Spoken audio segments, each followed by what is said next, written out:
So we had, they had about 20 such pieces, long ones also.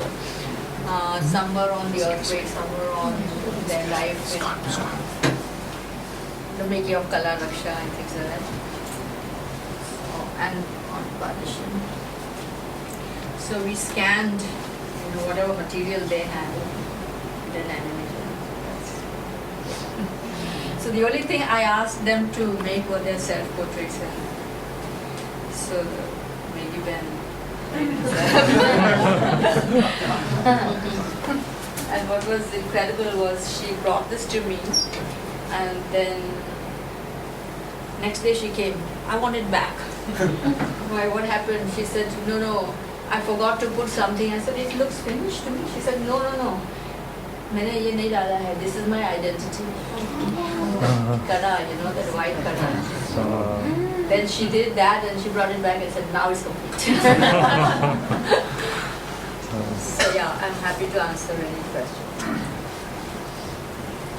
They speak Gujarati. They came from Pakistan. Louder. They speak Gujarati, Kutchi, Sindhi. I understood their language. I was just trying to understand the demo. Since they came from Pakistan. They're Meghwals. They were living on the margins, between India and Pakistan, between Sindh and Gujarat. So that's why the language they speak, it's partly Sindhi, Gujarati, and Kutchi. How long did it take you to make the film? Research and everything? I took a year. Because just to, meet them and understand, because the way we did was we actually went and spent time with them and we recorded their conversation, and just like the way they would show also, like she'll show, and this is where I am, and here is, so she would keep turning. So we're like trying to imitate that language cinematically, trying to create that same language. And even the script was, it evolved out of those conversations, so that we had it like 4 people talking. But that only was possible by spending time and then transcribing some 6 hours of conversations, and this is only a 12-minute script. So they had already told the story, or you asked them to tell some story? No, I asked them to, tell me about their work. So they would pull it out, and it was very interesting because sometimes they would pause and tell you what they were thinking when they were making this. So they would remember the making of it, and sometimes they would stop and describe what is happening over there, or like she's pointing at those helicopters and saying, this is when India and Pakistan fought, and then she said, I don't know why they were fighting. But we decided to come. I found such conversations very rich, So those kind of things that we had to tease out of this 5-6 hours of conversation. And also, I felt like it was like a map, the pieces that they had, and it's like the loss of, land and the loss of space, the earthquake, they were sort of, taking it back and creating that territory on the cloth. It's quite interesting. So what I wanted to ask, by the time you met them, they had already done all these stories. They had done all this. I only told what they were telling me.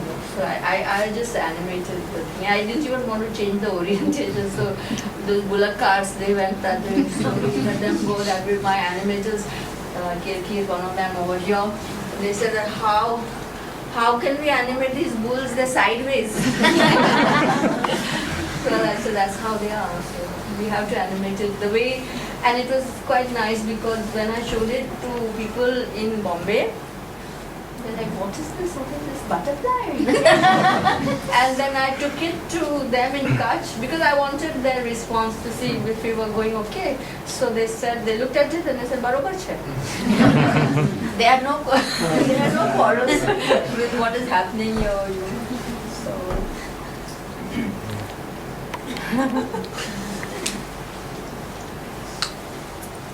you always thought that you would make them in animation, or you decided? No, to- actually, I had made a film about my father on. It was also a partition story, and that is also I had made it in cloth in animated. So when they saw it, because I had been inspired by their work, so I had decided to do that story in embroidery and things, which I had done the drawings and worked with some women who could do this kind of stitching. So then they saw it and they said, why don't you tell our story? So they already had. The only thing I asked them to make themselves because I wanted them to be a part of it. So I don't have Rani Benz because she wanted to keep it and even gave me her piece. Have they begun to do more narrative tapestries after this experience? No, they had started doing these tapestries after the earthquake. Somebody had asked them to, because it helped them, sort of, they had all gone very quiet after the earthquake. And it was a way to come to terms with all the things that had happened. So they had they had made these. And in fact, because they started doing those, they felt they wanted to tell earlier stories of migration and, they also have festivals. And right now, Kala Raksha is in the middle of this power plant, the school. So they started reacting to that also. So they made their school in the middle of the power plant. They've shown the power plant. So they are actually creating art. I mean, just the way an artist would react to, their surroundings and what they feel about it. Some of them are doing that. Others are still doing things to sell, but they're also doing these personal sort of narratives. What is the cost of this one piece? I mean, See, that is it's very interesting. So like, if I asked her, how do you know that this is, how will you judge, that what kind of work this is? So she said, see, she pulled up two pieces, they were about migration. So she said, you can tell a person who is skilled, and then you can tell a person who's thinking. I said, okay, so what's that difference? So she said, see, in this, she has done everything, but she has not put the marker. So when you want to show that this side is India, that side is Pakistan, there is a marker, like a milestone kind of a thing. And she pointed at that and said, see, in this, that piece is there. In this one, she has not bothered to put. So depending on how detailed, how much they have thought of, they themselves price their things. So there is no fixed in the sense, like, I guess it depends on which artist is doing it, they price it accordingly. But I don't know if I answered your question. Excuse me.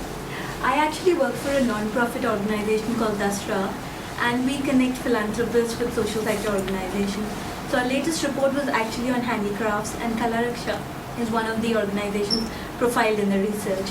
So we also do small gatherings for philanthropists, and we would love to screen it at one of these. So maybe we can take this offline and you could tell me how we could collaborate to do that. That would be great.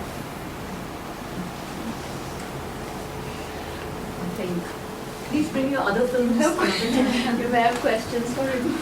Yeah. Sorry? Bring your other films another time. Sure. Yeah, I'm now working only with, different kind of artists. I'm working now with Rajasthani artists. They are flower makers. And they are storytellers, traditional storytellers. They have very unique stories. So we are trying to, at least tell some of those stories before they disappear, because they're all getting influenced by TV and telling mainstream Mahabharata stories, and the ones that I've heard, I've never heard in my life. These kind of stories. I'm sure you met such people. They have such strange stories, which I'll share sometime. I have never heard a Shravan Kumar story the way they have told it. Thank you, I've heard of Neena. Shravan Kumar for a very long time.